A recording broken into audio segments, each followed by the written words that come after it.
اي عسلامة. عسلامة. الساعة بالنسبة لي أنا كتفرج في الفيلم مازال فما الجوائز مازال ما نعرفوش خاطر ما تخنش الاختتام. نحب نقول لك مبروك. عايشك. محلاه فيلم ونهزنا الريح، محلاه البرسوناج نتاعك، محلاه روحك، طلعت ضامرة. ضامرة هي ضامرة. هي ماكش انت. بيقول لي تتوقع توا باش ناخذوا حاجة نروحوا بحويجة؟ والله ما نعرفش هو الحقيقة. أنت من داخل شنو تحب؟ من داخل الحقيقة أنا خديت ما خديتش بالحق، عملت جو وعرفت عبيد محليهم وياسر عشت أوقات حلوة برشا وكهو فهم برشا حاجات مزيانة زيد برشا عبيد تستحق تاخو. فهمت شنو نقصد؟ شفت برشا أفلام؟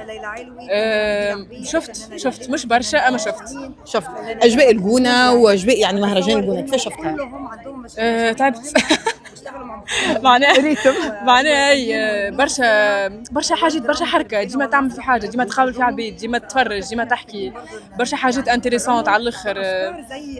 برشا جو وسهريات وبحر وكل شيء في الوقت. كل شيء في الوقت. نحب نذكروا الناس الفكرة متاع المسلسل، مخ في المسلسل، الفكرة متاع الفيلم وين يهزنا الريح.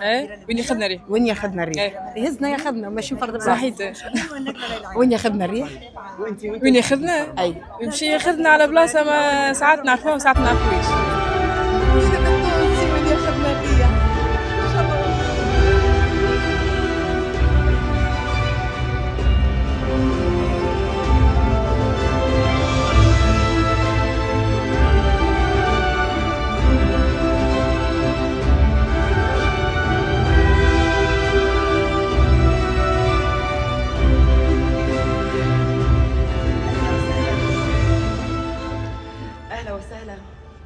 This is impressive. Okay. أول حاجة حبيت نشكر مهرجان الجونة. They supported this movie since pitch, then post-production, and now here in the closing. So really, I'm really grateful for your support. Thank you to the jury. Thank you to my amazing actress. If you saw the movie, you saw how amazing she is in the movie. To my DP, Frida Marzouk.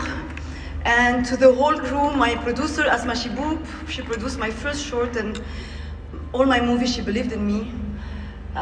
I'm really honored. كتير فرحانة برشا بتونسي. Thank you so much.